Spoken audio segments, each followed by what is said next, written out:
And a moment of silence for DMX.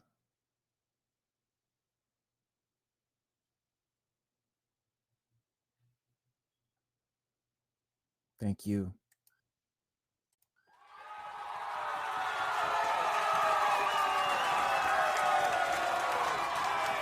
It's a blessing to me that we should meet. I'd like to thank each in a seat and everybody on their feet. See, we didn't think we'd be doing this back in 2003. But hey, listen, here we are on live stream Podbean. We're hitting it off like 80s melodies from Aretha and Tina T. We're talking RESPECT. Stuff that allows one to listen and for the other to speak. When we seek, we'll find the pod poet that's inside. However, you should remember a poem doesn't have to rhyme. It can be a full page or just a few chat lines. You can be grown or a child. You or I may have the words the divine uses to save lives. But however you spend your time right now, we are live. Welcome to the Pod Poets Lounge spoken word and poetry trivia game show. I am your host, Naquel. It is April 10th, 2021, and you are in the place where we have fun celebrating poets. We got a great night planned for you. We've got some poetry, some Pod Poets trivia, and a great interview with some dope guests to explore their passions and their perspectives. So get comfortable as always, enjoy the vibe, stimulate your mind, and relax it at the same time. Our previous show's guest was award-winning author, poet, and activist Louis V, the poet, who I actually met on Long Island at open mics. He was joined alongside the winner for episode number 28, Onyx Keisha, an award-winning filmmaker, motivational speaker, and actress.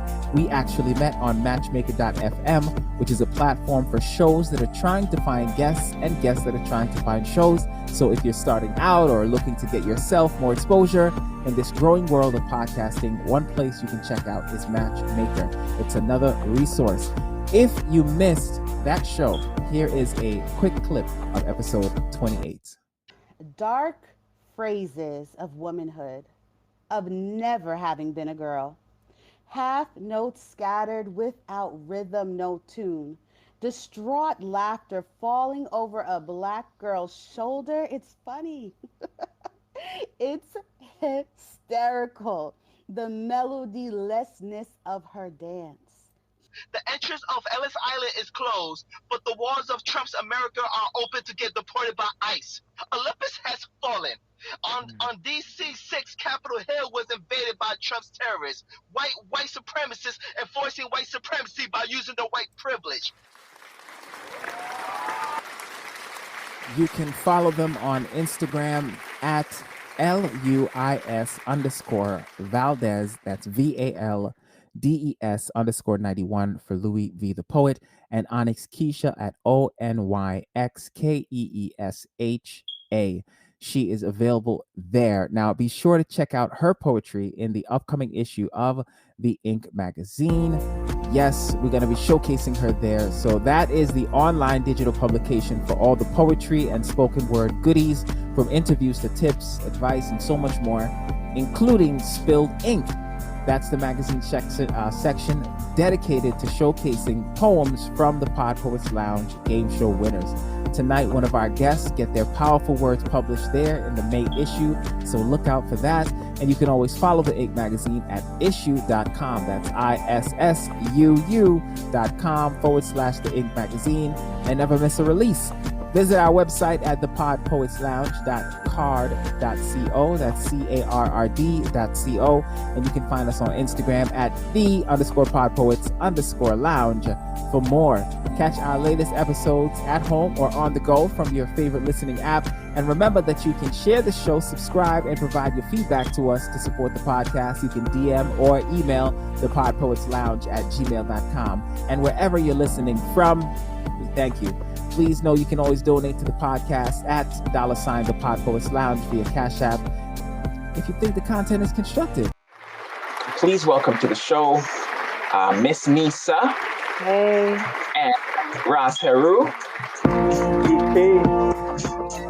Yes, y'all. Welcome. Appreciate you guys very much. How you feeling? Pretty good. Welcome. This is really cool. You are very welcome. Thank you. So, the mission is usually quite simple here. I want us to relax, kick back, and just chill. How does that sound? That's great. Good with me. Fantastic. I like bringing poets together, so I think you guys met for the first time through this platform. Is that right? Correct. Yep. Okay. All right, so dope. I like that we're gonna just build our own little vibe, just chill and have a good time. So I've been looking forward to it. We've been in the group chat and just bouncing information back and forth, and just time, man. It's just time to have some fun, relax on this Saturday night. So here we go.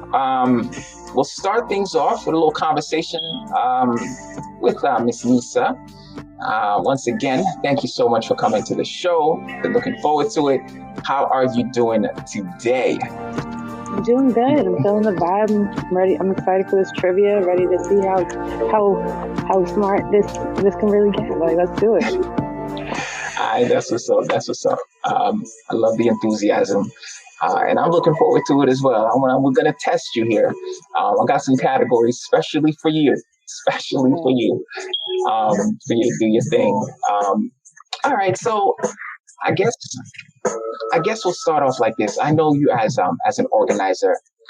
You're a social media justice advocate, specializing in biotechnology and mental health. Can you introduce yourself to the listeners? Tell a little bit about you. Yeah, of course.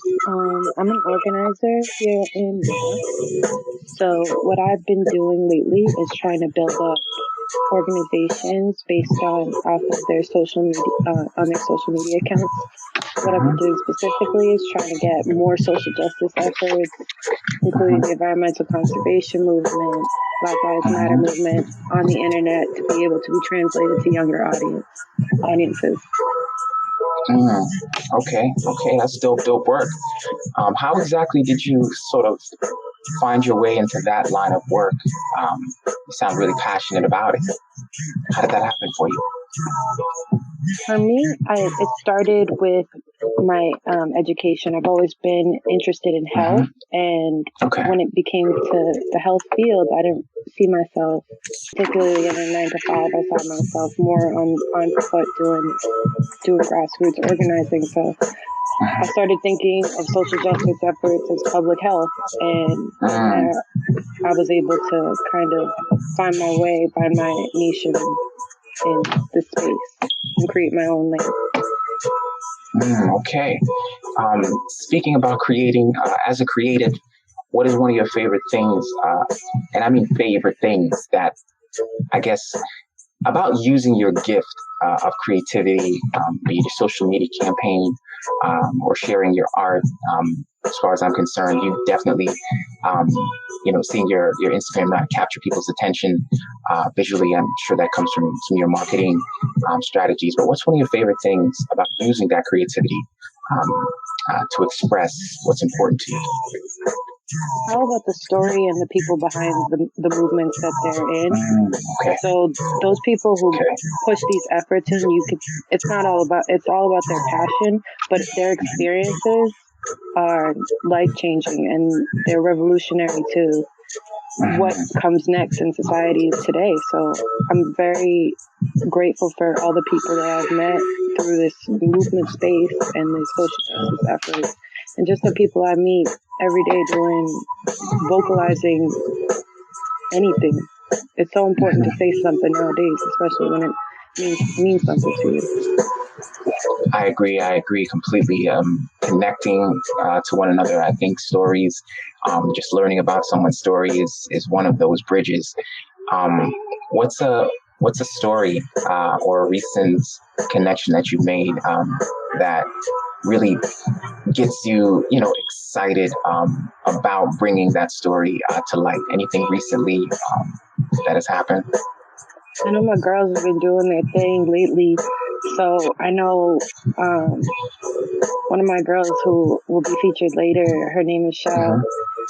she's been creating her own space, providing a poetry network of people, and there's just freedom of expression. I've just seen so many beautiful experiences that have been progressed to the words on a page, and the way they use their spoken word art has just inspired me to keep going within this creative space. And I'm really happy with all the people that I've known.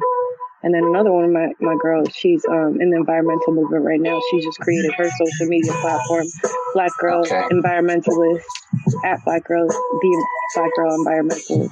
And she's featuring all of these wonderful, beautiful females that are within the environmental movement space. That's nice. That's really dope. And I'm excited to hear that piece from Michelle that you're going to share. Really looking forward to that.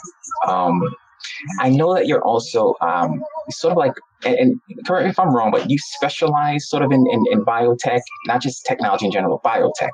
Is that right? Yeah, so I'm super interested into biotechnology. And what that means is human application within the technology space. There's a whole bunch of movies within the federal government, within public or private enterprises that are using biotechnology as the new way into the future. I just want to see how those advancements are interacting with society today, and how those can affect already discriminated communities, how populations can be affected by the advancements in technology as we reach a point of where we're choosing to pick up our phones, we're choosing to use technology as a resource. So what does that exactly mean? So that's what I'm interested in. That's really dope. Yeah.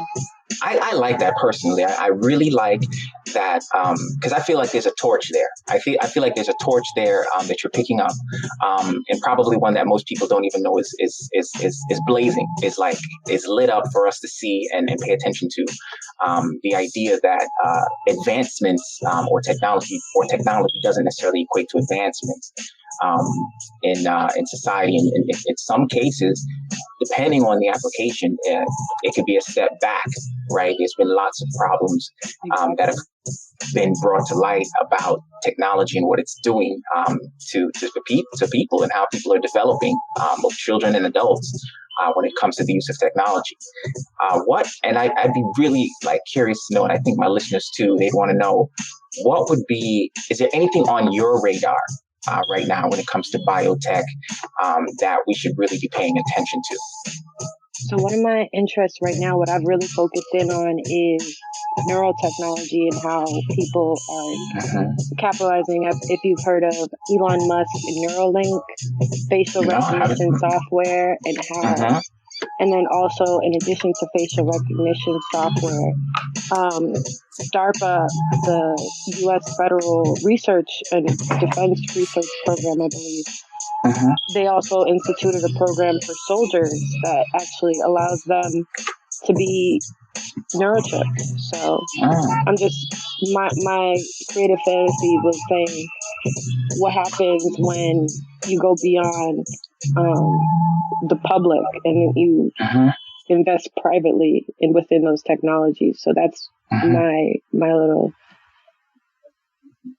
I think that's again such an important observation. That's a little bit concerning, or a lot of bit concerning. It's usually where you have the private sector, they're doing whatever they're doing, and then as soon as government says, okay, that makes sense for us, let's adopt it. The rollout then goes through the rigors of states and who, that little battle, but it's still sort of the idea that there are these institutions or entities, government, state, local, federal, or statewide, that have that power to actually do things like that. And it's making me think a lot about vaccinations and nanotechnology. These questions about how sophisticated technology has become, right down to that level, and then how it can be used. It's really something to think about.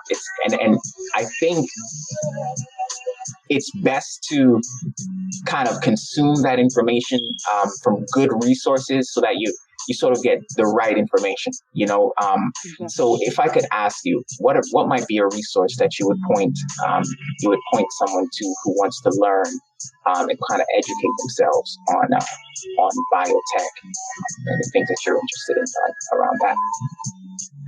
One thing that I found really useful in my discovery of biotechnology was just researching articles, journal entries on how the applications of these technologies have been instituted when it comes to the global economy and looking at how people are speaking about this technology, turning that reality or that technology into a real life application. So I feel like the most important part is to acknowledge that the technology exists. And once you can acknowledge its existence, you can then move forward and say, well, what would I be interested within that technology? And you could really specify how you would research this technology, because it's technology at the end of the day that has millions of applications. So making sure that you are making that technology useful to you. Like, how can I use this to make myself better? How can I use this to spread a message? How can I use this in general?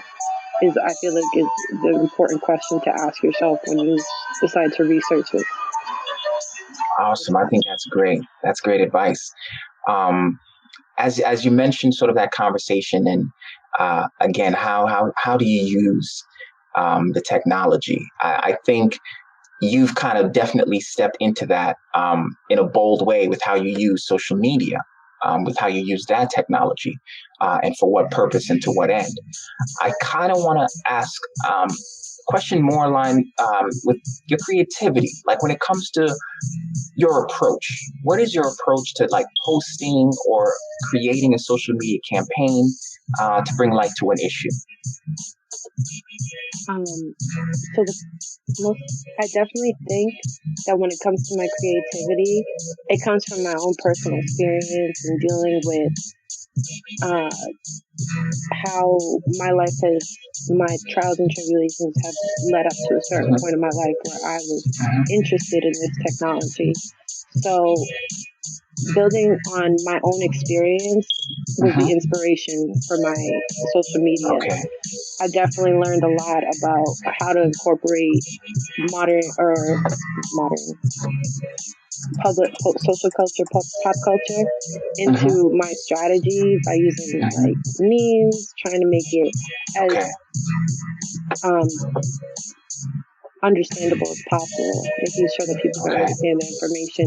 Because, like I said, this is new stuff to people. And the first thing you think about when you think about they're neurochipping people is, okay, yeah, chill. So we just have to take those steps to like understand how we can use our social culture to create real information that people could use.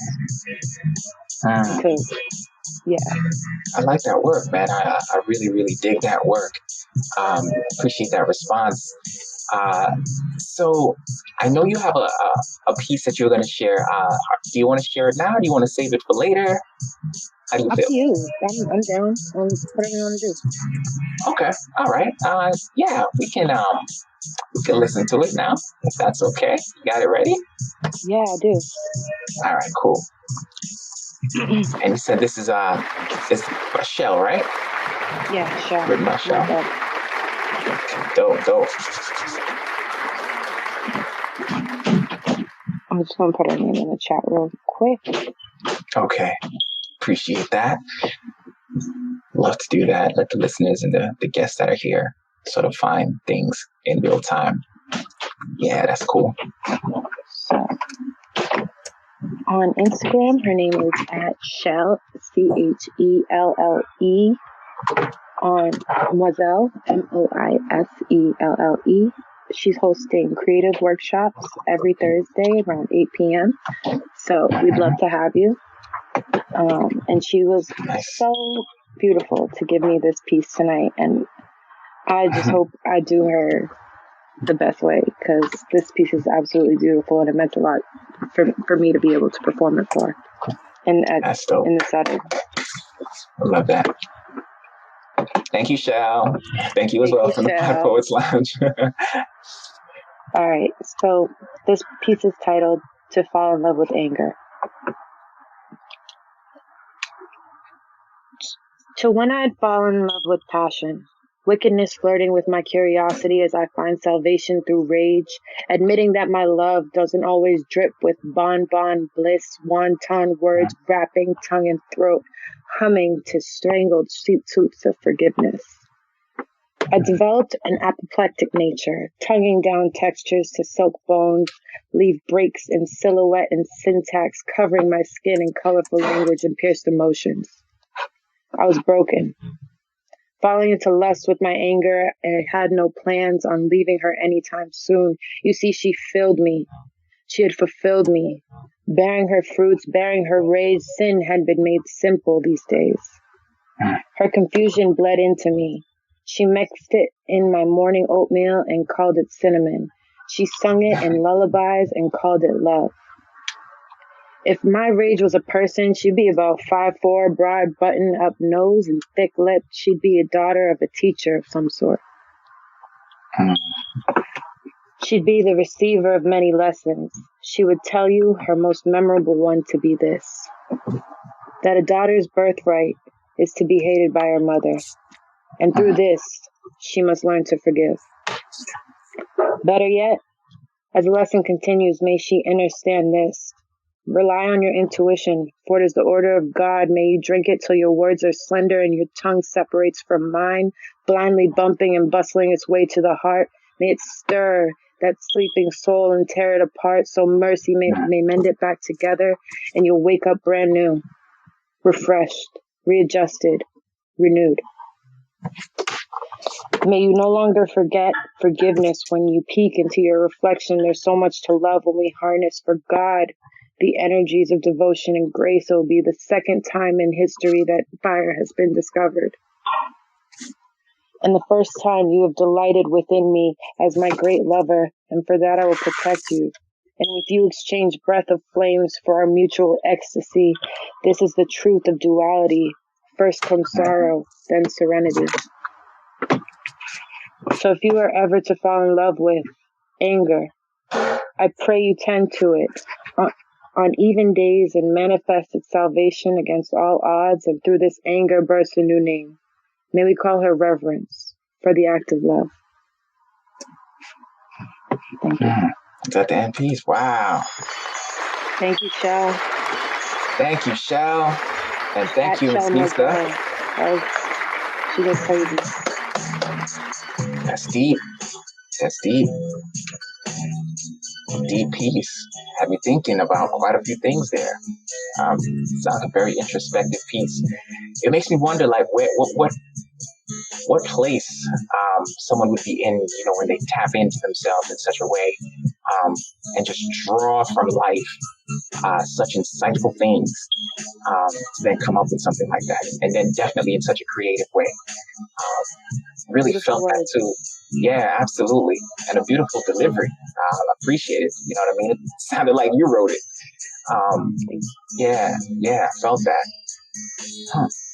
Stir that sleeping soul. It's one of the lines that moved me. At the beginning too, the alliteration in the beginning also really captured me. And there was a line in there, and it's very interesting. It said, a daughter's birthright is to be hated by the mother. Yeah, that was fascinating. Yeah, very much so, man. Wow. She went crazy on this one. I was like, she gave me the most beautiful piece, and I told her, I was like, that was audio artwork. I hope I do it justice. She did beautifully. Yeah, I was so proud. Thank you so much. I appreciate that very much. And More to come. More to come. We have our poetry game waiting, and we're just going to shift over a little bit to the brother that's been graciously and patiently waiting. Just heard his voice. That is the man. That is the brother, Ras Heru. How you doing, sir? Peace, peace. Thank you for having me. This has been dope. I've been really excited and waiting and looking forward to this all weekend. So I'm glad that I'm here. Peace, man. I'm happy to have you as well. I'm feeling the excitement just as much. Very humbled and privileged that you could make it to the show. Obviously, you're a busy man. That's one of the things I learned about you. You're doing quite a bit, man. So thank you for making the time and accepting the invitation. I really enjoy learning about you, man, and your work. As I mentioned, you're doing quite a lot, but you're very energetic. You're doing it like very energetically, and that's not an easy thing to do. You know what I mean? To get it all done. So I guess my first question is, how has the day treated you so far? Oh, the day has been great. I woke up earlier this morning and I got some writing done. I got some planning done for a lot of the business that you were referring to. I spent some time in downtown Newark and Military Park. I'm a Newark native, a son of the city, and I spent the first half of my day just breathing air in downtown Newark, kind of soaking up my Saturday in a real peaceful way. You know what I mean? Yes, that's beautiful. I try to get a little bit of that serenity that's right there in my backyard, some fresh air. Whenever I can. Sometimes I don't do such a good job, but I know what that's like. I know how much value that can bring to the day, to the being, to the spirit. So that's cool, man. That's what's up. So again, you're doing so much. How do you keep the balance, bro? How do you wear so many hats and just get it done? What's your secret? So the secret is really no secret. Everything that I is an extension of what I feel like my larger goal and mission in life. You know what I mean? What I do as a creative, what I do as an educator, what I do as a social person is what I believe my life's purpose is. So it's not so much a matter of balance. It's more of a matter of not exhausting myself. You know what I mean? Because everything that I do, I feel like is a reflection of my larger goal and purpose. Just making sure I don't tire myself out in the process. Okay. I can dig that. It's making me think a little bit about how what you do can actually fuel you. So you're a poet, you're a publisher, a creative entrepreneur, as well as an elementary school teacher. Tell me a little bit about the poet. What got you into poetry early in life? Do you have any early memories around poetry? Yeah, no doubt. So I, around like 5 or 6, I grew up in a household that was dedicated to Tupac Shakur. My entire family are Tupac Shakur fans and followers and listeners. And so my earliest memories and interaction with poetry was wanting to sort of reflect and be for others that inspiration that I was getting through the music of Tupac Shakur. So 5, 6, 7, 8, 9, throughout the years, I would try to emulate that same source of inspiration. And then my high school, my sophomore year of high school, I had like this pivotal sort of moment where I did something and I realized the way that my class and everyone responded to me. And I was like, yeah, you know what? I think this poetry thing is what I want my name attached to. And it's been all since. Got you. So the environment sort of helped birth the poet. Yes, absolutely. Deep. Okay. What would you say makes you want to write these days? What makes your pen move? My artistry, I feel like, is my highest truth. I'm my most vulnerable. my most honest, my most powerful. I maybe even think my most effective. I am in the mode of poetry, and so I go to my poetry to reflect my higher self because I realize that my higher self is not only catharsis for me, but it's an inspiration for others. Mm-hmm. That's deep. I like it, man. You're making me think about myself as well. Just how sort of poetry kind of does that for me. And similarly, it was sharing my poetry early on, and the way people responded to it that made me stick with it. And want to write more, things like that. But it was also that therapeutic element of getting things out. And when it comes to, I guess, the work that you do in your community, because you said you were New Jersey born, right? Yes, North New Jersey. North New Jersey. What are some things, through the work that you do that we can see and say you've contributed to the art scene in Newark, New Jersey, because you do take community seriously. Right. So as far as in the city itself, every opportunity for an open mic or something creative, something like that, I typically try to find myself there. As far Gotcha. as tangible sort of impressions, I'm also very active in Maplewood, New Jersey, which is where I work, and I live like 10 minutes outside of Maplewood. And Okay. just as early as the past couple of months, I have a poem that is inside of this town exhibit, and so I actually have a poem of mine that's displayed in front of a public school in Maplewood, part of this larger exhibit of poets Nice, creating man. poetry in the name of Black Lives Matter. And so Okay. it's cool to tangibly have my words in a few places. Yes. I've also published via my company a couple of poets who are either from Newark or associated with Newark, including myself. Awesome. So there's a number of different ways that I guess you can say my presence is in the city. Yeah. That's great, and congratulations on that, man. Reading your work, I think it's definitely like should be shared. You know what I'm saying? It's definitely work that should be shared, and it moves me. Your words are powerful, brother, and they really do move me. You're welcome. I guess you're poet, publisher. You're a creative entrepreneur. When did you get into the entrepreneur world to start actually like creating, even services that other people can benefit from? When did you kind of make that step in your life? I think it was a natural, progressive step for me to do. I always have wanted to be, not only just the dopest artist, but I wanted to be contribute more to the culture than just my art, right? So I think it's always been a part of me. But to specifically answer, I think the move from artist to entrepreneur happened in, I'd say, 2017 when I founded Rebel Ink Publishing, which is my publishing company. I launched it by publishing my book, and then since then, we've published 5 or 6 others. Soon after that, I started my workshop in Union, New Jersey. So 2017, I would have to say, is when that entrepreneurial portion of my work began to really happen. 2017, 2018. Nice, dope, man, and I wish you the very best with that. Publishing more artists, doing more.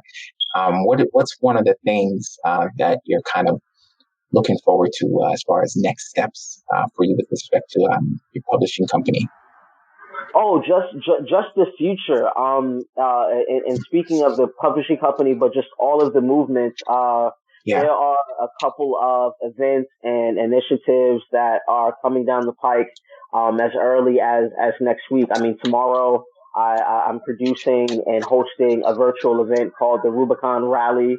It is a poetry performance and discussion event that's also a fundraiser for a nonprofit that is working to eradicate or minimize food insecurity and hunger. So just tomorrow, 24 hours from now, I'll be hosting, producing, and performing at a virtual fundraiser event of my own production that is not just, artistically impactful, but is literally going to help feed people who, our brothers and sisters who could use a little support. And so as early as tomorrow and the things coming after that, I mean, there's always the next big thing. I'm always looking for the next move. So I'm always 2 or 3, steps ahead of whatever I'm doing currently.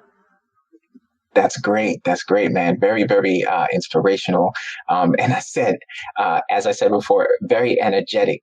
You're putting a lot of positive energy and vibrations into the moves that you're making. That's dope, man. That's dope. You're absolutely spot on. Our brothers and sisters out there that are less needy, less fortunate, that are in need. It's so important to do what we can, to contribute to the improvement of their lives. And I love that you fuse the art with it. That social justice and art, they just go so well together. But not everybody really embraces that.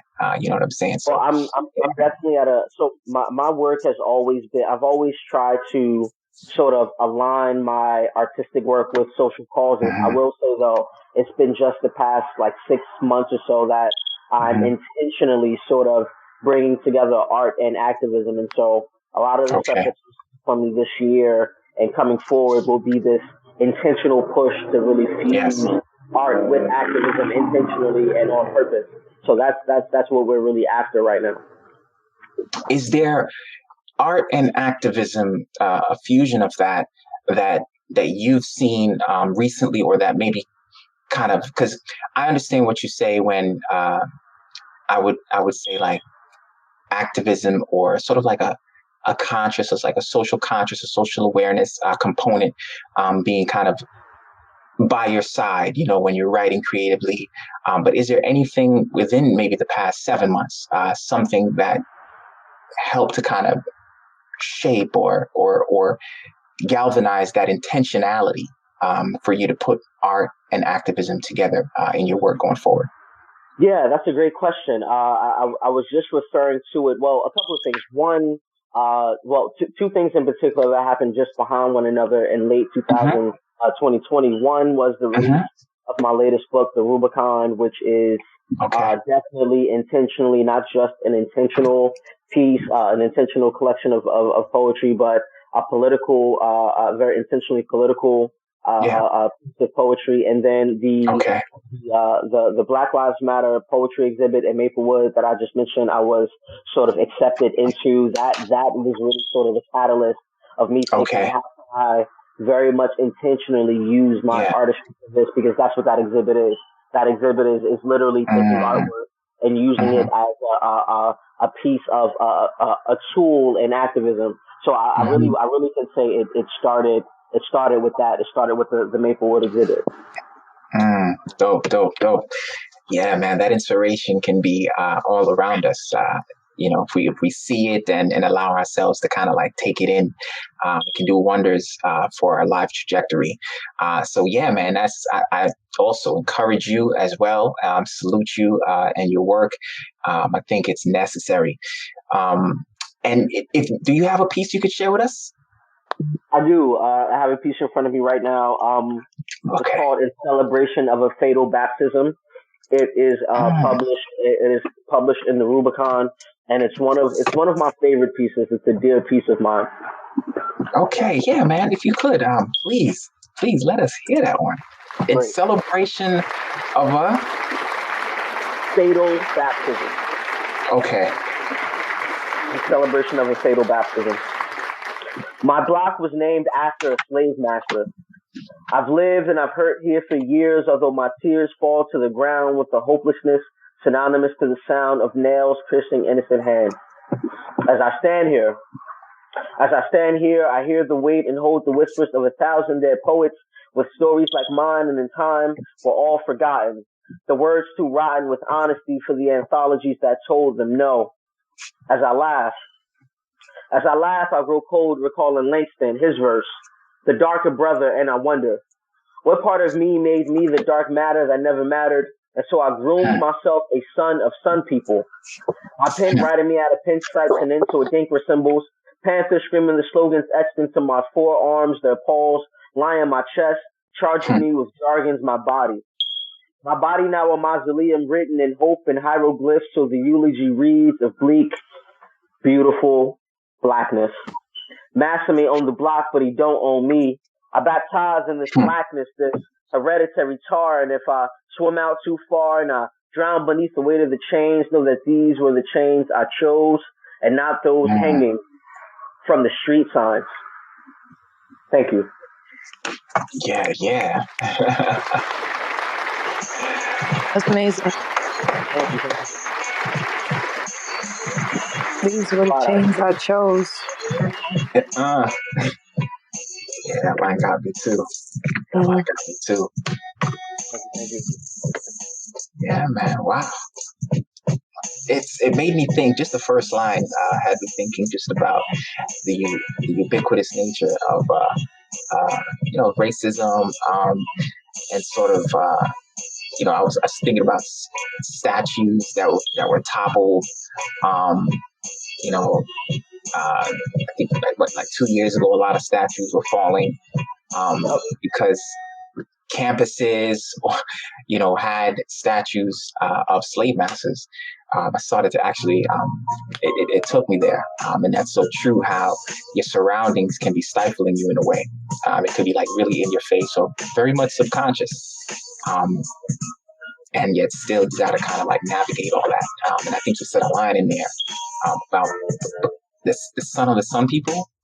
Name yourself. I pay myself a son of sun people. Yeah. I love that, man. I really love that piece, man. That environmental consciousness really woke me up to like how the change you choose are just, that's what they are. It definitely brought me back to a reality where I was looking at all of the events that happened in the past 2 years and just reminiscing on the strength of Black people and how far we come or how far we have to go. For me, it's the diving in the acceptance. It's the blackness, right?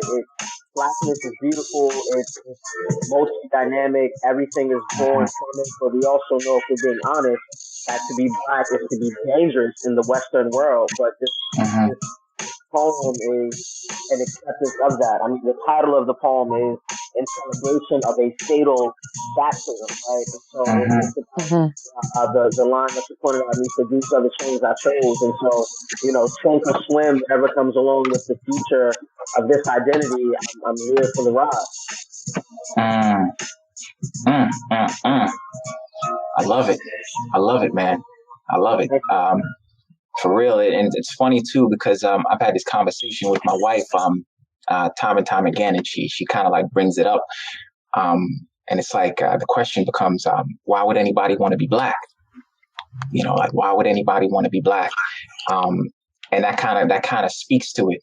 Actually it answers the question. It's like you can overcome your challenges. You can rise above them. And then there's just such gold and precious melanin within you. Like you said a line in there, the whispers of a thousand dead poets. And it's like there's ancestors that you can call on, that have laid the groundwork.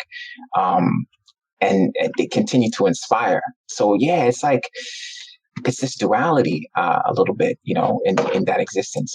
This is just me. This is me, my view on it. But I think Blackness, people kind of have their own. You kind of own it and define it. This is something that I've learned. Black, no group of Black people necessarily define their Blackness exactly the same. And then sometimes too, there's conflict because of the effort to try to define it for other people. I think the identity of it all. Yes. The lost identity of learning who you are while being told who you are and seeing how you were treated in the environment, most definitely. Yeah, very much important conversation, and I like that piece, bro. Really like that piece. Yes. So ladies and gentlemen, if you just tuned in, thank you very much for doing so. We appreciate you. We've got more to come from these amazing individuals. I guess, yeah, we are here checking out the PodPoets Lounge. Got Miss Nissa and Raphael chilling with us. This is a Napwell production. You can listen on Spotify, Apple, Google Podcast, plus right here on Podbean. Remember to subscribe on YouTube and get the notifications when new videos drop. We are lounging with these amazing artists. So here we go. The vibe continues. And it is game time right about now. We're going to make the shift and get some Pod Poets trivia going. So we've got some categories for tonight for you guys to choose from. The categories will be the stuff folder. Now the stuff folder is just stuff. It's just a bunch of different stuff. Categories are going to range.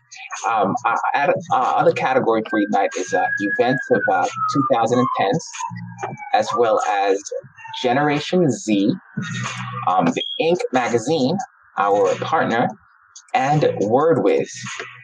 So the poets are going to pick a category. I'll read and I'll share the question, or we might listen to something that the question will be based on. This first round will be all group questions. So that means all the poets are going to lock in their choice, tell me out loud what they think the answer is, or they can text it in the chat. The folks that are listening can play along. It's 1 point for correct answers. And the questions could be multiple choice or true or false. All right. Thank you very much for tuning in. So here we go. How does that sound as far as rules? Does that sound okay? Sounds good to me. All right. Cool. All right, so we're ready for the first question. We're gonna do a little test question to kind of like put our big toe in the water, see how it feels. So your first question is, and it's a test question, no points on this one. How do planets communicate with each other? Is it A, through Spacebook? Is it B, high-tech solar systems? Or C, they place ads in the Cosmopolitan? What do you think? I'm definitely gonna have to say B on this one. Okay, high-tech solar systems. Good answer. Yeah, I think B is correct. Yes. I don't know how they do it, but this is how they do it. So yes, in our solar system, planets in other places, I'm not sure. It could be through Spacebook, but the ones here in our solar system, that's how they get down. All right, so that's our test question out of the way. Let's get into the real deal now. These are worth points, and again, group questions. So whoever picks the category, it's just still going to be a question for the whole group. So here we go. Let's start it off with Miss Nissa. You can select our first category. All right. I'm going to do it for my Generation Z. Let's do it. All right, you got it. Your first question is, Generation Z members are also called, is it A, the silent generation? Is it B, Generation Alpha? Is it C, the boomers? Or is it D, Zoomers? B, most definitely. You just brought back memories of how many phone calls I've been on this week. All right, she thinks it's D. What do you think? I was thinking D too. I won't lie. I'm a little stumped on this one, but D was my first thought. Well, you guys both got this one correct. Yes. Nice way to start things off. Okay, brother, you are up. What category for you? All right. You said it was stuff folder category D, and what was another category? We got WordWiz, we got Ink magazine, and events of the 2010s. Let's go WordWiz. WordWiz. Okay. So these are just terms, could be poetic devices, things like that. And you just got to tell me what you think the answer is here, the best answer. So our first question, or our second question for you, is which of these words are like the term pinnacle? Which of these terms are like the term pinnacle? Is it A, Passaron donkey? Is it B, Dalmatian? Is it C, cashews? Or D, Afro ballet?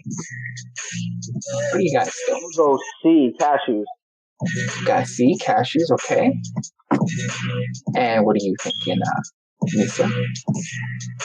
I'm gonna just go with the team on this one. C.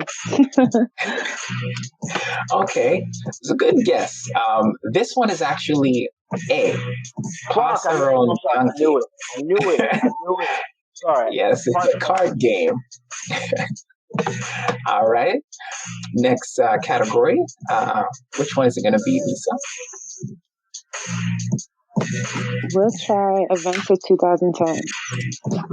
Okay. You got it. All right. Edit this real quick. All right. So, we've heard of WikiLeaks. And your question is about that. WikiLeaks released material that showed secret attacks that the U.S. carried out while their troops were deployed inside of, is it A, Afghanistan, B, Iran, or C, Iraq?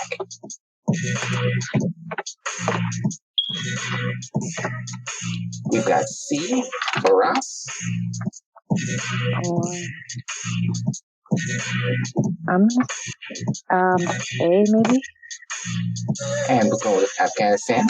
This one is actually C. This one was Iraq. Raphael got that one. Okay. Next category is going to be from Ross. What category for you, sir? Let's go back to word with. Okay, you got it. All right. What is a synonym for the word inimitable? What is a synonym for the word inimitable? Is it A, a fraud? Is it B, made in China? Is it C, supportive? Or D, one of a kind? We've got D from Ross. Got that answer quick from him. Okay. I'm going to say D too. D. D is correct. Yes, yes. Y'all got it. Okay. All right. You are up, Miss Nissa. What category for you, my dear? Wait, she's up? She's up in terms of selecting the category. He said she's up. I'm gonna do word ways because I'm gonna get back. You got it. We'll head on over to there, and here is your question. What word best fits in this sentence? The blank of the poet was seen in how she recovered from forgetting her lines. Is it A, bygones? Is it B, dystopia? Is it C, dynamism? Or D, one of a kind? Okay, we've got dynamism for Nissa. And we've got C for us as well. You guys are both correct. Yeah. Okay, it's a close game so far. All right, Ross Heru, what category for you, sir? Let's go Ink Magazine. Ink Magazine, our partner there, operated by God's Ink Spoken Word. Super creative, brother. And here is your question. When was the first issue of the magazine published? On the website issue.com. Was it A, June 10th, 2020, B, March 10th, 2020, or C, April 10th, 2020? You got B from Miss Nissa.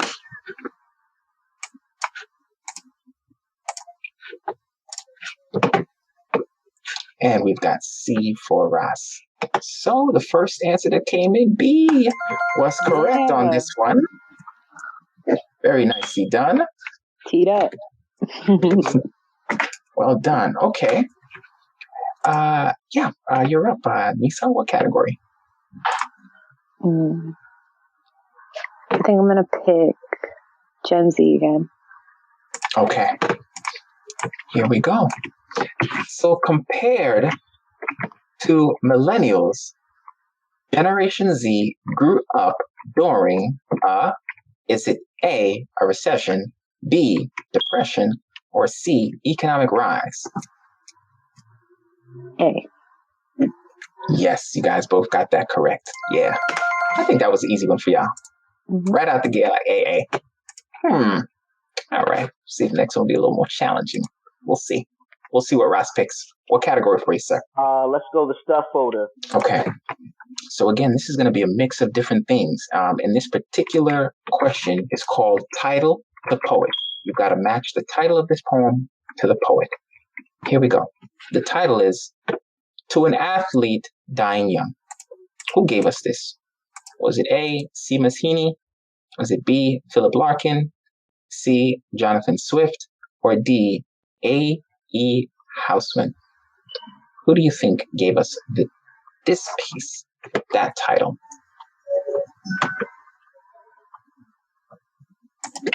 I'm going to say C. Okay, we've got C and B. Okay, this one was actually D. A.E. Houseman gave us this one.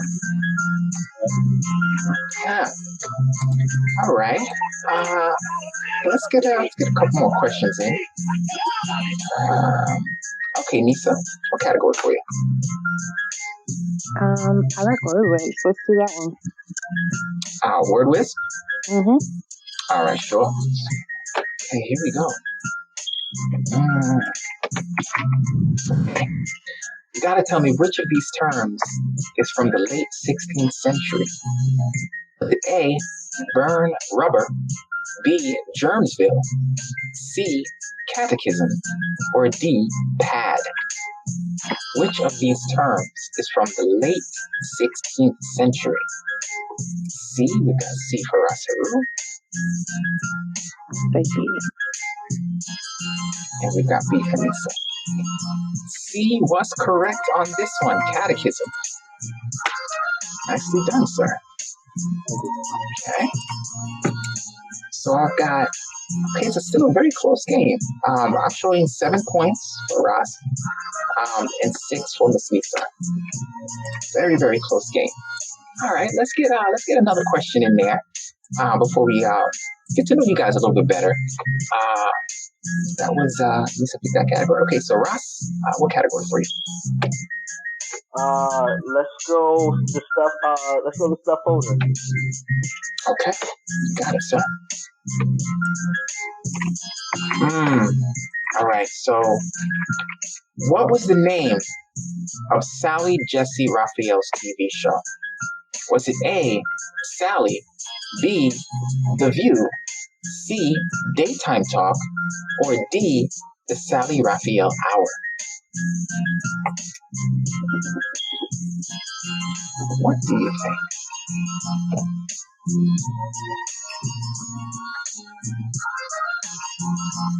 I'm stuck on this one. There's gonna be some guessing on this one. I feel like I've heard it before, but I can't say that for sure. Okay, we got A for Miss Nissa.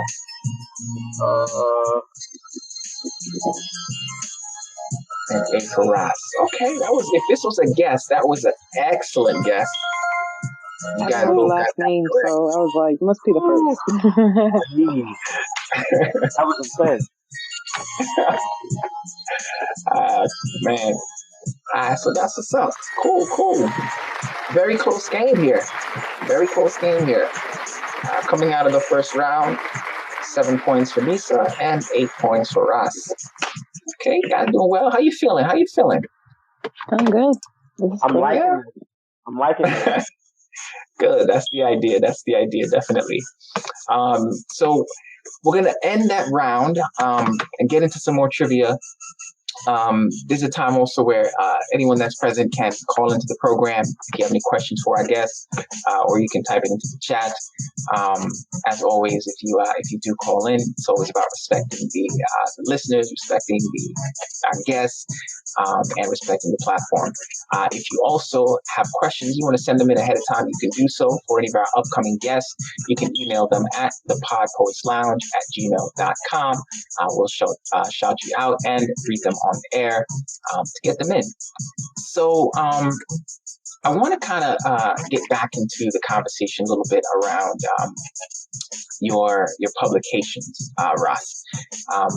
Tell us a little bit more about the collection of poetry and the inspiration behind actually like putting that work out. What was that process like leading up to that? Okay. So I believe we're talking about my latest collection, the Rubicon. It was inspired. So the collection is simultaneously two stories happening at one time. It's a story personal political of Heru, and it's a story personal political of Roman general and statesman Julius Caesar. I started writing in late 2019, and it began because during that time I was doing a lot of reading and studying on Julius Caesar, and while I was doing it, I was noticing some parallels between his life and things that I was going through at the time that I was reading it. And I knew that it was about time for me to start working on my next book. I have plans to put out a book every 2 years for 10 years. And so I knew it was around the time for me to start working on my next collection. And so I took the Julius Caesar creative route and explored it. And what I ended up coming up with was what I now have as the Rubicon. Okay. Where can we find that book, and how much does it cost? You can find the Rubicon on herutheross.com. If you go there, there's a section at the top with various tabs. You go to Rebel Ink Publishing tab or the Ross Heru's Books tab, and the book is $20. Okay. Awesome. I love when sort of like it happens like that, and I've seen that before where it's just what's going on around you that kind of like creates the right environment, the right mix for the faucet to just break and the creativity to just kind of flow and then encapsulate it. Absolutely, in a very interesting way. Even though that was 2,000 years ago, what I was reading, I found some real kind of like very in my face parallels between things I was reading in his life and things that I was going on at that very time. And so I explored it, and this is what my result was. Without giving too much, what was one of those things, one of those parallels that connections that you made? Great. So just the title of the book, the Rubicon. The Rubicon was a river on the northern border of Italy, and it's famous because Julius Caesar crossed the river back into Rome and started a civil war, which was this really sort of pivotal moment in Western history. And so having a Rubicon moment has always meant having a crossing into which you cannot return. And while I was reading that, I was going through my own personal sort of crossing into a phase of life that was new and not knowing what to expect from it. So the entire book is sort of about crossing over into a new world or into a new phase of life and having to deal with not being able to return. That's deep. That's profound. Wow. I want to ask a little bit about your work in the schools and with children. How exactly did you kind of find yourself to become a teacher? How did that happen for you? I was having the same conversation with my fifth graders yesterday. Long story short, it started my freshman year of high school. Going into that summer, I needed and wanted a summer job like any other high school kid coming out of freshman year of high school. And I got an assistant teaching job back at my middle school, the school I just graduated from. The school had a summer program where any new students coming to the school had to go through this summer enrichment program. And I was assistant. Hello? I think I lost him a little bit. Nissa, you still there? Yeah, I'm here.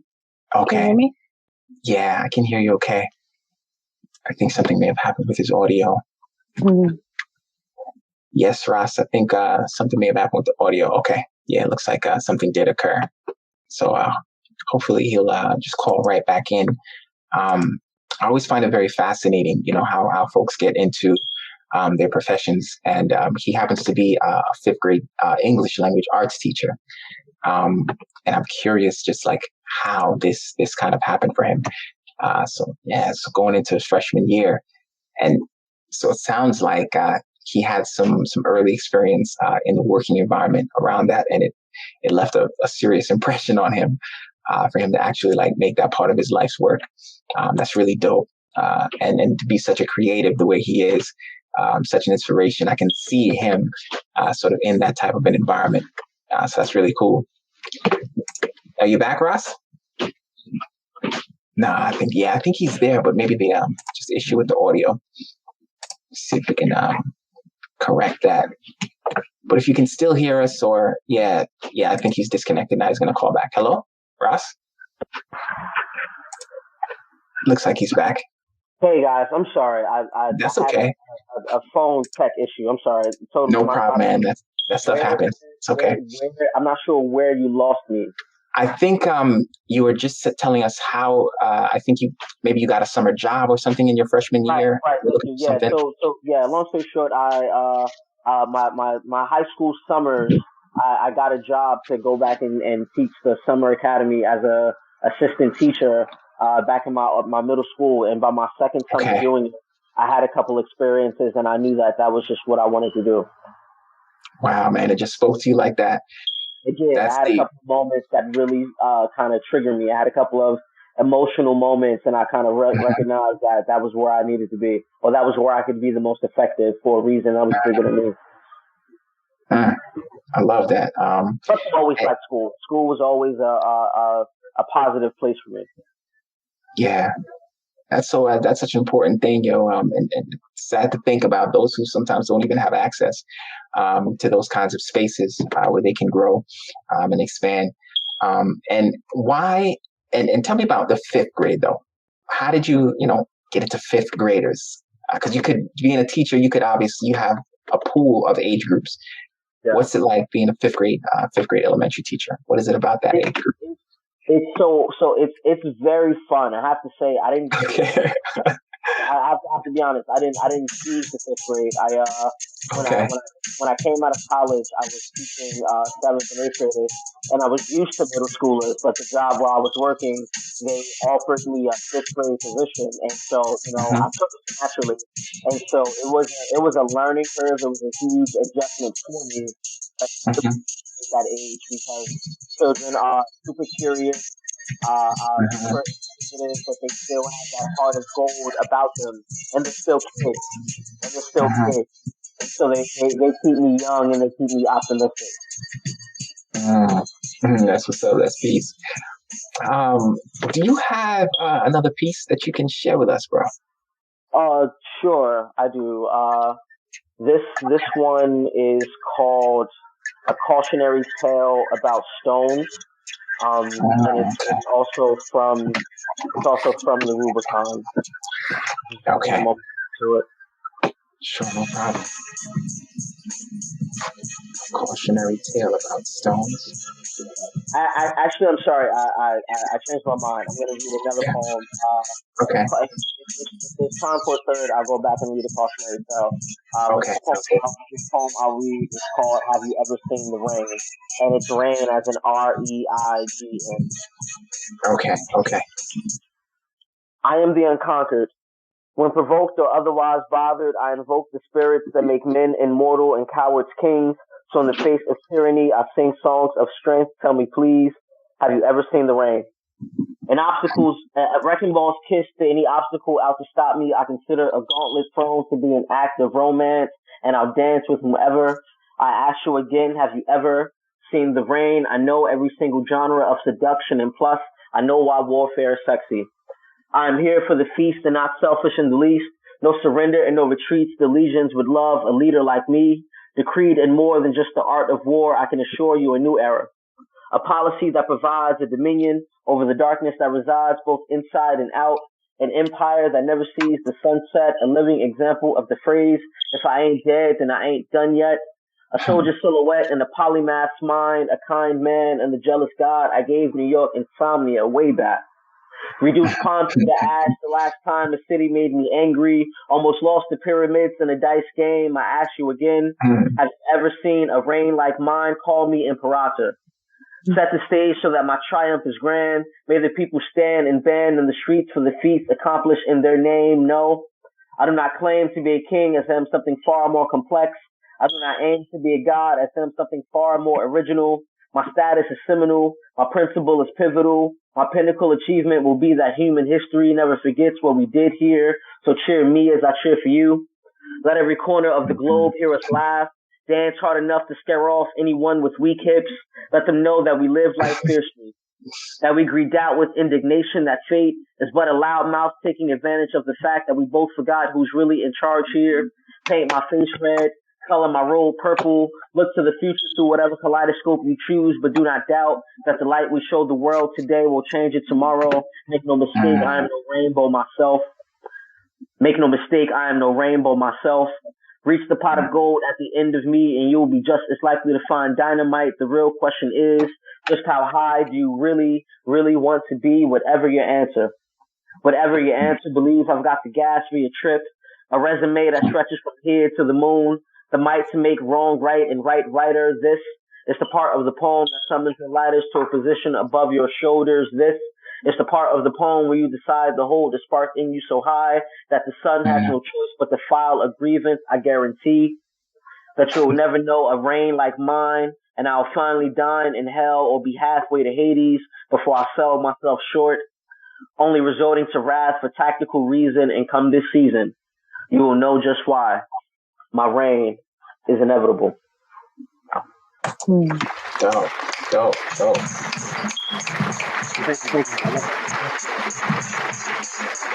Nice, man. What inspired that piece? So that piece and the one I was gonna read, a cautionary tale. Like I run like my publishing company the way you look at a record company, and I look at books the way you look at albums. And those two pieces are like the singles to the book, and that piece is just it's kind of like both a campaign speech and a victory speech at the same time. You know, it's me sort of, essentially invoking my inner Julius Caesar. I am here and this is who I am, and get behind this because I've got the vision for the way forward sort of vibe. And so that's where that poem comes from. It doesn't, the speaker isn't speaking about being perfect, but he's speaking about being powerful and believing himself to be the leader of how we can possibly move forward. And, humbly, I do on some days, think of myself as that individual. Got you. I got that self-affirming vibe. No from ego involved. I am that powerful. Yeah, no ego involved. I am that powerful. That's beautiful. Right. With a little, extra sprinkle of a flex on top of it, because come on, why not, right? Exactly. I gave New York insomnia, something like that. Right, I gave New York insomnia way back, right? There's definitely a little bit of ego flex, but there's definitely that like you said, Miss Nissa, that objective piece is sort of like, I really do think I got the idea of how we could step forward, and I'm sort of convincing the people in front of me to get with it. Dope, man. Yeah, I really appreciate that. Thank you very much. Thank you. Indeed, you're welcome. So, like, Miss Nissa, for you, right? The idea that you have to kind of like have that right perspective on things, whatever that might look like, but having that right, healthy perspective on things so that you're not too far here, maybe perhaps with the ego, and then too far there where you're just like, you don't think that you're enough. We're talking about mental health. We're talking about mental health, and when it comes to that, that's kind of that's kind of your thing. That's kind of the thing that falls into the line of work that you do. How did you step into work around mental health, and why is that so important to you? When it comes to what I've noticed when it comes to the things that you struggle the most with, or the things you struggle the most with when you're in an activism space where within your own creative space is getting exhausted, getting tired. And we've just made this shift to acknowledging how important mental health is within the Black community, and how important mental health is to finding your true self, your vision of who you see yourself to be. So when I first started, I really looked into myself. I was, like I said, I was trying to find my niche, and finding public health. I had to do a lot of self-discovery in order to figure out how important my mental health, my mental stamina, my mental endurance could really be. So it was a lot of reflection, a lot of entries, a lot of speaking to people, learning about how my environment has shaped my life and how truth can come from that. And something you can find peace with yourself at the same time, because you can't move forward until you know who you're moving forward with. That's deep. That's deep right there, boy. Wow. Yeah. So I guess you touched on it maybe quite a bit, but I was going to ask if there are any proven ways or effective ways that you could share that someone could take away from in terms of how they can safeguard or just improve their mental health. What would you say? One of my favorite things is look into your hobbies and how they've affected you. So people, I think the professional term for it would be a coping mechanism. Okay. How you've dealt with stress and how you've learned to deal with the emotions that you're handling. Personally, one of my hobbies one of the most important things that I did when I found my education, when I was able to learn words and discover spoken word art, was looking into synonyms and just reading words and finding out their definitions. And then from there, I started to study literary theory and played with words. Okay. So that was one thing that I found out that I loved as a passion, and started studying it. And I found out that it would relax me to search all of these words up and figure out what they meant and incorporate them into my vocabulary, and also teach people, oh, you didn't know that? This one means, oh, well, it also means this, this, and this. And then the conversation sparks from there. So it's learning the things you love and then finding out what part of that relaxes you and how you can use that to your advantage as a tool. So definitely makes sense. Yeah. Okay, I appreciate that. I wanted to know if you could tell us a little bit about your work, because you've been an organizer for some time. You've done work at places like March for Our Lives, Mass Leap, and the Diversity Joint Venture, where I think you've helped with strategy, when marketing. Can you tell us a little bit about your work with those organizations? So those organizations, I was working as the social media manager and social media strategist, developing marketing strategies to make exciting intuitive work that gave people opportunities to explore social justice and how their advocacy and their activism can be translated into social media. So what specifically I did was, in Diversity Joint Venture, I was posting job boards, making sure that people had access to the spectrum of jobs within the environment. Within March for Our Lives, I'm also doing the ad campaign, which is working with gun reform and learning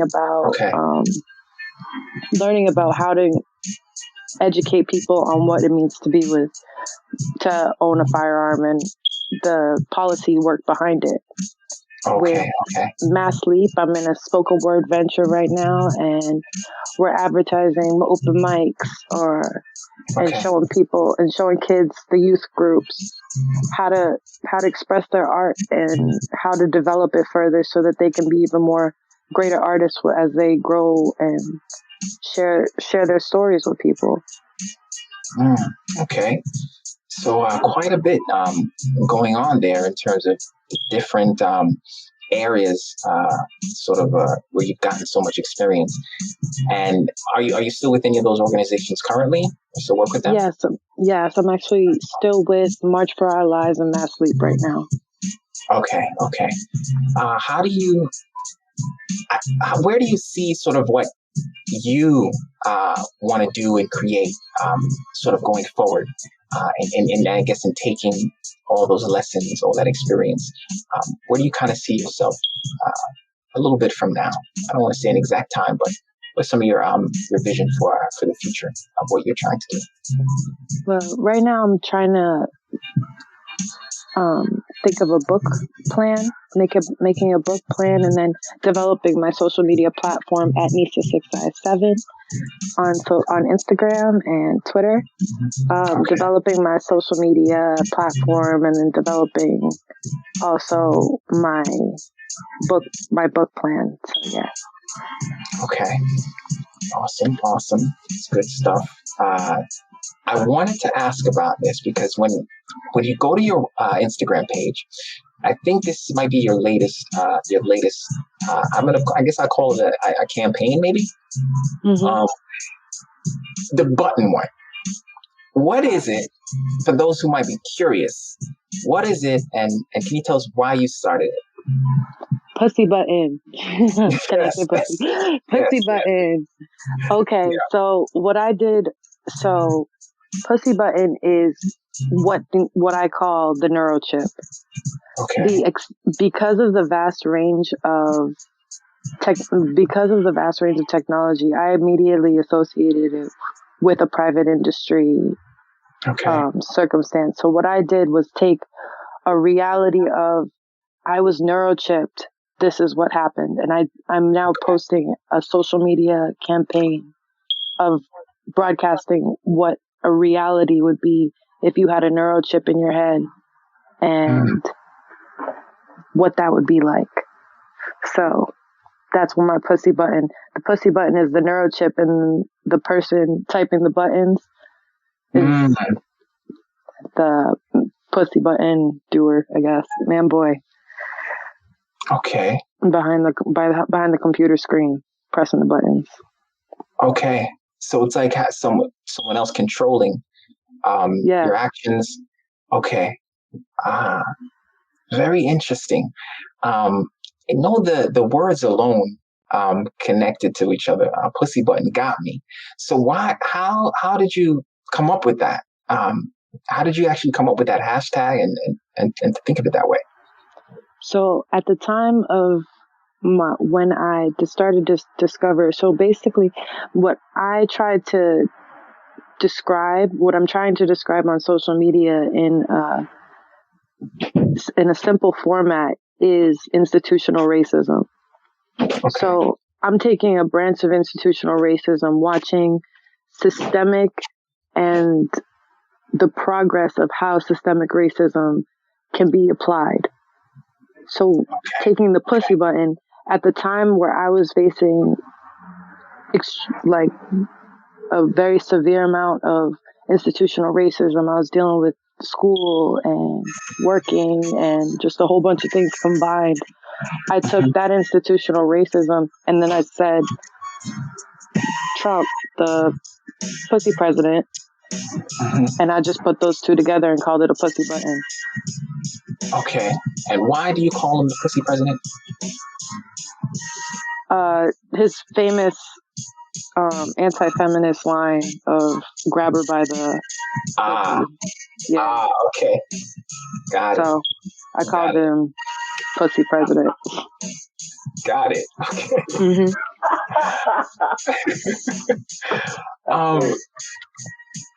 How much, as much as you want to, because you mentioned it briefly about being neurochipped. How much can you share about that? I've never met anyone that had said that, or would say it, even if they knew what happened to them. Like, it's something that happened to you. You're public about it. I imagine that takes like guts and bravery, because you don't know how people are going to think about it. But how much can you talk about that aspect of your life? Well, what I know to be true is that all of a sudden I've gotten, at one time, there was a range of symptoms to a cause.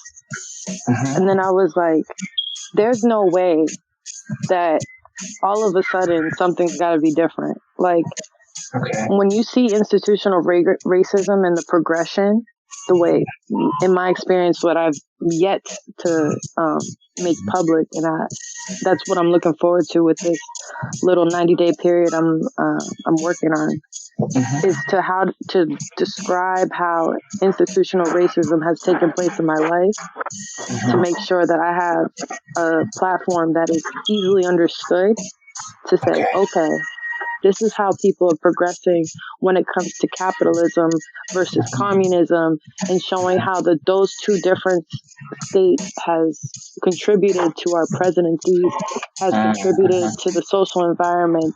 It's basically what the future holds, and how we move about with this technology is essential to the population. And I feel like describing yourself as something means everything. Very insightful. So, just taking the title and making sure that you own the label is what you earned, what you deserve. I think what you claim really definitely shapes the narrative.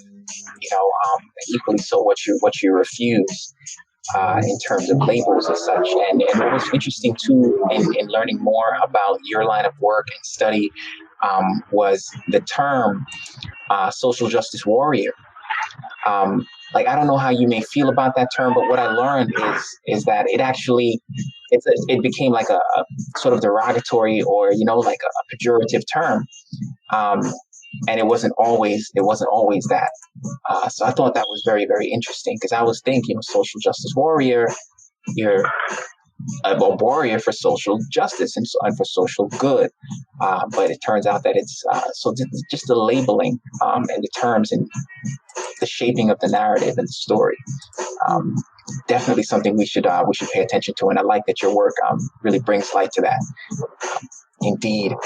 Okay, you're welcome. I think I got a little technical glitch with the audio, but he's back, right, Ross? You there? I'm here. I'm sorry. All right. That's all right, bro. No problem, man. Definitely these things happen. So what we're going to do now is we're going to shift again back into our game. We've got some time left. We'll see if we can get another round of trivia. How does that sound, guys? It sounds good. All right, that's what's up. Excited. Ladies and gentlemen, hi, that's cool. Keep it locked if you're just tuning in once again. Welcome to The Vibe. You are listening to the PodPoets Lounge spoken word and poetry trivia game. This is Naquel, your host, and we are chilling with the social media justice advocate, Miss Nissa, alongside poet, publisher, Heru.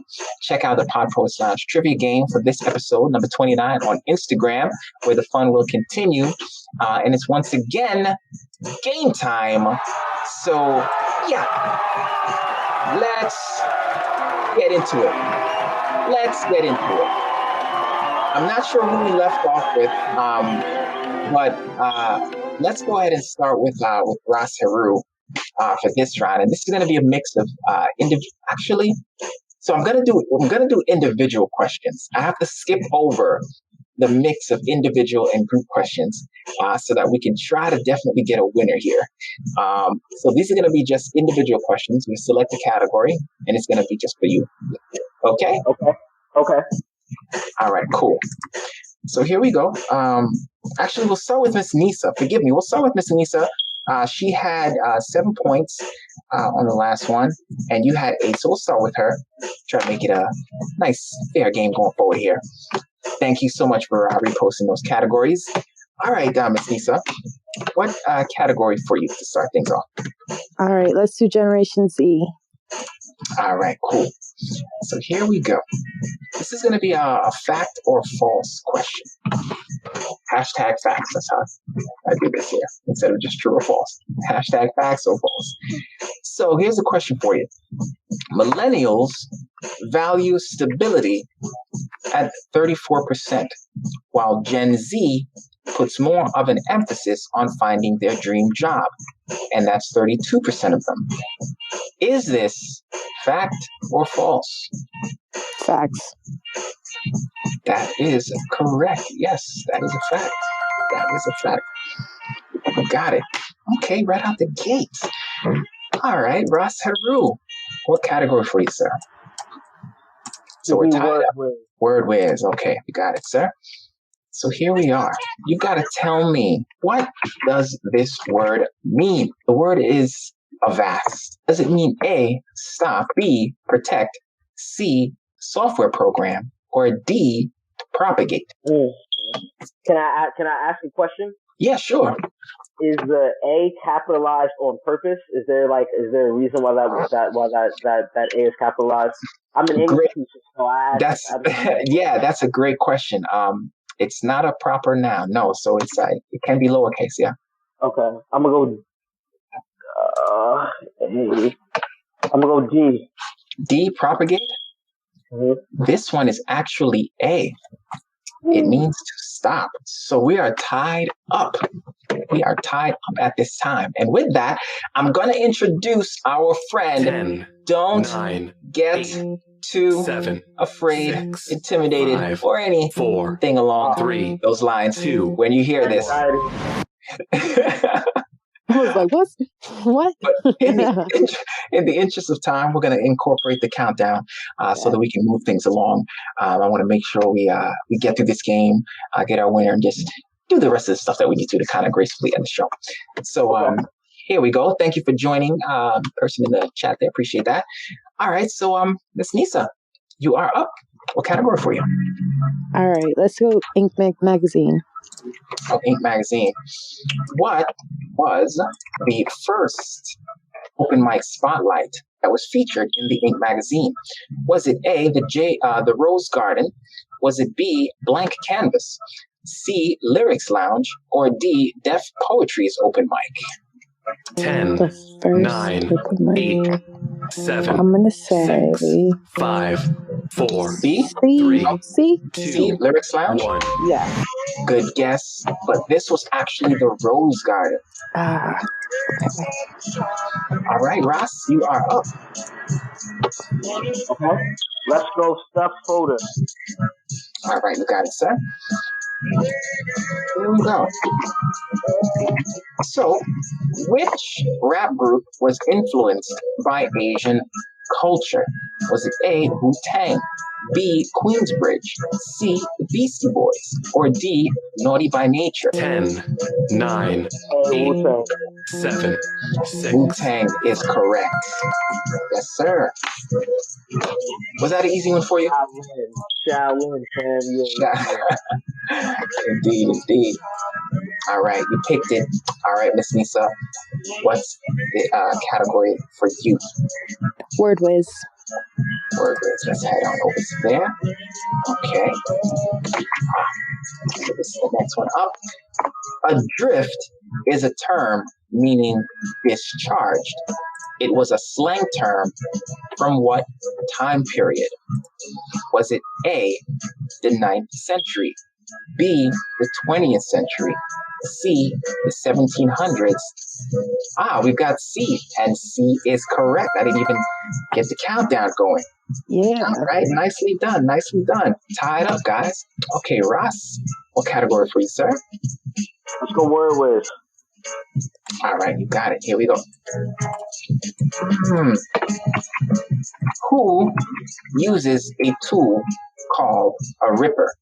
Is it A, a tailor, B, a plumber, C, a dog trainer, or D, a surfer? 10, 9, 8, 7, 6, 5, 4, 3, 2, 1. A is correct, sir. Yes, yes. Well done. All right. Miss Nissa, what category for you? Gen Z. Gen Z. I like it. Here we go. It was really fun doing this category, by the way. Thank you. Here's your question. Billie Eilish, one of the most famous Gen Z members, was born in Los Angeles, California. Was it A, on December 8th, 2001, B, November 18th, 2001, C, December 18th, 2001, or D, November 8th, 2001? I'm feeling the Scorpio energy, so I'm going to say D. 10, Oh, 9, D. 8, 7. D is not 6, correct, unfortunately. No. 4, 3, 2, 1. This one was actually B, November 8th, 2001. Almost, yes. All right, Ross, you are up, sir. All right, give me the stuff folder. Actually, no, I'm sorry. Give me events of 2010. Okay, this is another fun category to do as well. All right, here we go. You've got to tell me who did not run as a candidate in the 2016 presidential election. Was it A, Joe Biden, B, Hillary Clinton, C, D's nuts, or D, Donald Trump? Like that. 10, 9, 8, 7, 6, 5, 4, 3, I'm gonna 2, go 1. C? C as in Charlie? Yes. No, actually. This one was Joe Biden. Joe Biden. These nuts was actually, they've run for president. That was, all right. I forget the gentleman's name. Mosley or Mosley? I forget his name. Yeah. Oddly enough. Okay. Miss Nissa, category for you. I'm going to do the word whiz. All right, word whiz it is. Let's head on over to there. Okay. I think we have time for a couple more questions. We'll see how it goes. Here's your question. Which term is an antonym for excellent or admirable? Actually, let me resend that question. Pardon me. That question is not formatted right.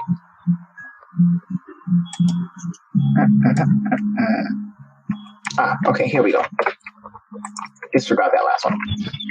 Here it is. Would someone use a palfrey on their A, nose, B, ears, C, thighs, or D, none of the above? Palfrey. B? B, ears? No, this was actually D. That was my second choice. Docile horse used for ordinary riding. All right. Heru, you are up. Give me word with. Okay.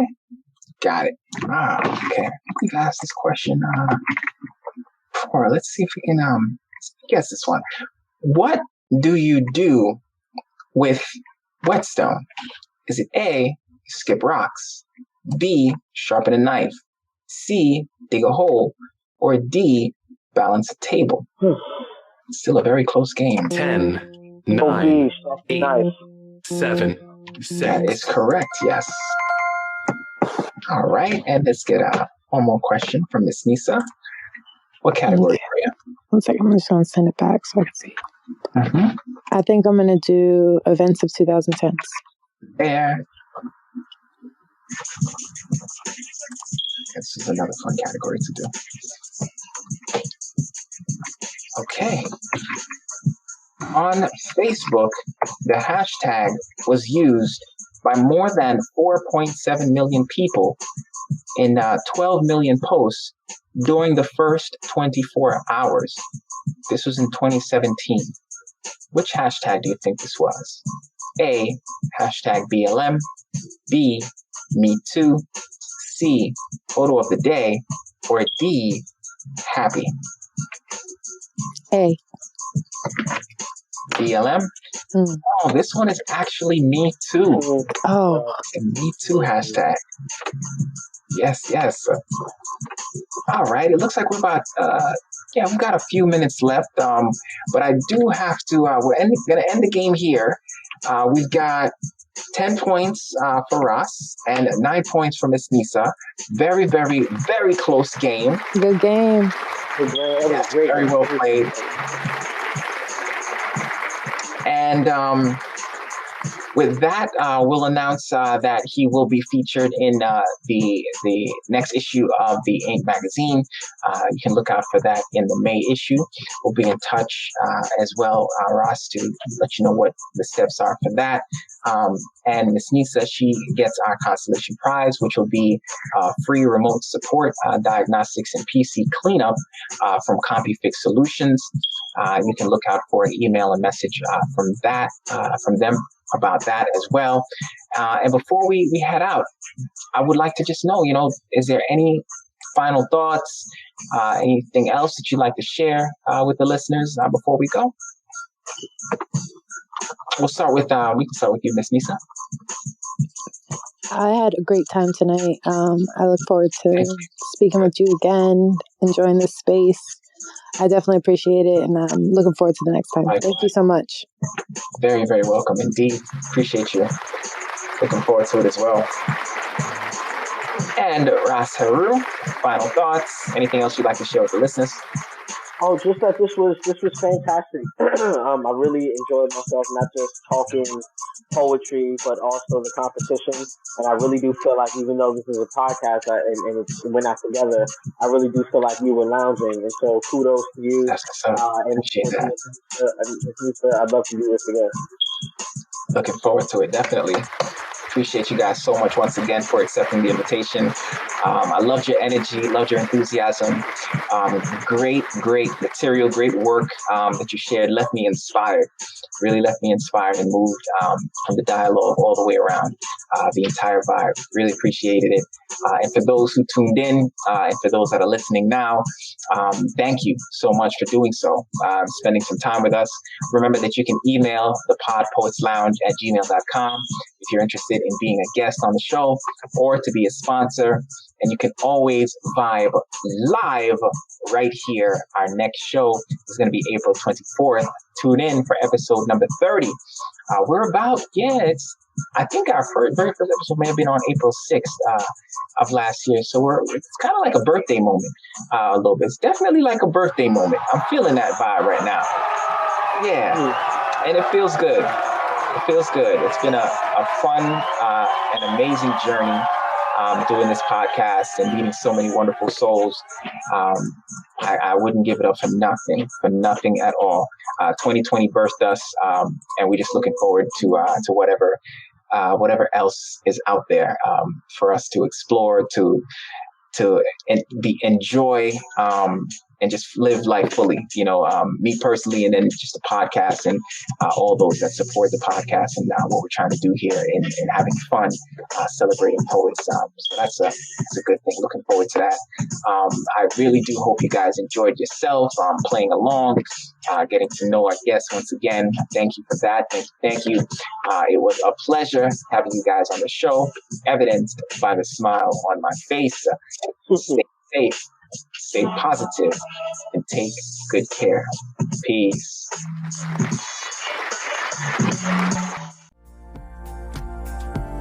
Tune in April 24th for more fun celebrating these dope poets. We'll be here live from 7 to 9 Eastern Time. That's every other Saturday. Thank you to our special guests, Heru and Miss Nissa. Look out for more games and check out the Spilled Inks Showcase. Listen to the Words I Never Said podcast every Wednesday, hosted by God's Ink. and happy birthday to the Pod Poets Lounge. As always, thank you for your support and thank you for listening. Peace.